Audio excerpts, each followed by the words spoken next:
Hey there and welcome to Pokemon Productions. And I think this is going to be a pretty passionate video because I recently just watched the final episode of High School Musical, the musical, the series, season 3. And I have a lot to say about that season. So I thought to myself, I've already done the first 2 seasons, so it's time for me to do a video sharing my thoughts and feelings about season 3. So, initially, I was skeptical when Season 3 was announced. Because Season 2 had ended very sourly with Nini and Ricky apart again for the... I don't know how many times they've done that over the years. And everything I was just unsure about what to think for this season. But then we got more and more details about it. It would be filmed in Los Angeles. It would be at a summer camp. It would be doing a production of Frozen. And, yeah, I wasn't sure what to make of it. But I will say, I was pleasantly surprised by this season. I was pleasantly surprised. It was actually very good. A very good season. I'd probably call it my second favourite season. So basically, most of the original cast have gone to Camp Shallow Lake for the summer, which is basically a camp where EJ used to go as a kid. In fact, lots of people went there as a kid. In fact, at the start, the only cast members going there are EJ, Gina, Carlos, Courtney, and Ashlyn, and Ricky is actually been hanging out with Lily, who of course stole his harness in last season's performance. And I just want to say, and Ricky actually found that out, so I'm actually kind of glad he did. Because if someone steals your harness on a show, you should not be hanging out with them. So Ricky breaks up with Lily, which was the right thing to do, and he ends up going to Camp Shallow Lake. And one of the best things about that is that we actually get to have Corbin Blue as a recurring character. For those of you unaware, Corbin Blue played Troy Bolton's best friend, Chad Danforth, in the original High School Musical movies. You may recognise Chad from a lot of stuff, like Get Your Head in the Game, and I Don't Dance, and The Boys Are Back. Those 3 musical numbers did have Chad in, and I have to admit, and Corbin Blue is a really good actor. He's very good. And we bring in a lot of, and he's essentially... He says that he and his crew are going to be making a documentary about the production of Frozen, and they're going to be airing it on Disney+. Of course, this is all meta, so it just exists within the show. And I have to admit, the casting choices were pretty good. We have Courtney and Gina as Elsa and Anna. And we have Ricky as Kristoff, and I think EJ was Sven, and...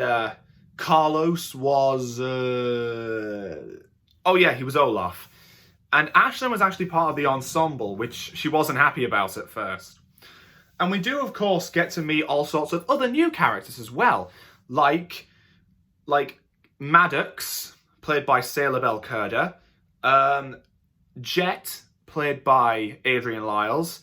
And Val, played by Meg Donnelly, who you may remember from the Zombies films. I don't, because I haven't seen them. Anyway, it just goes really well. The season is just full of excellent episodes. It is actually the shortest season so far, because it only consists of 8 episodes.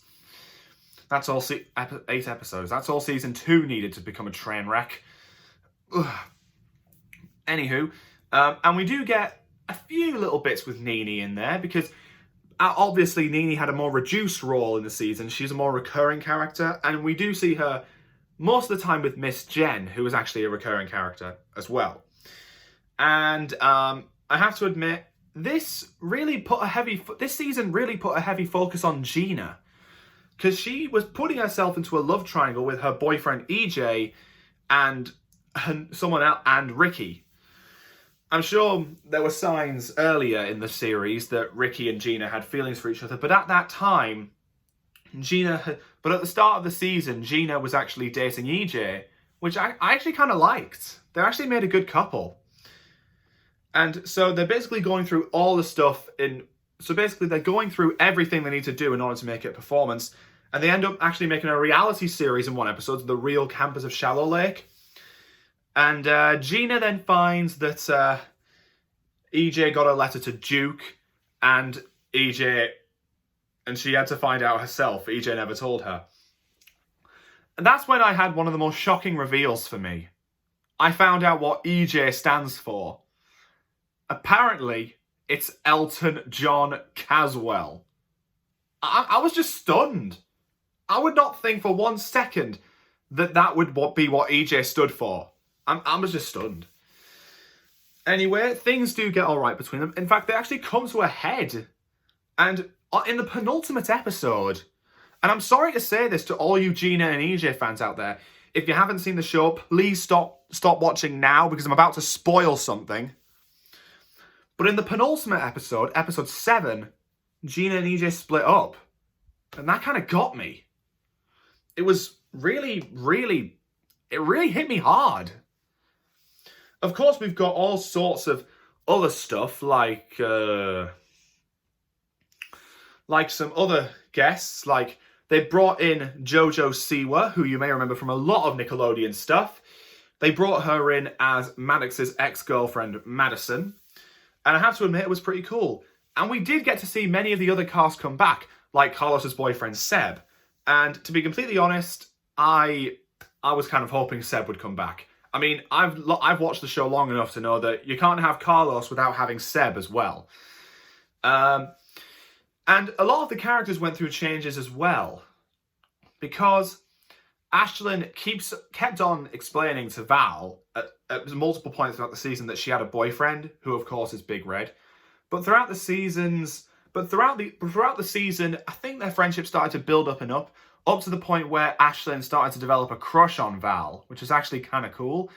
And then we go to the finale where Big Red comes back. And honestly, I cannot believe Big Red came back. I wasn't expecting him to, but it's pretty cool.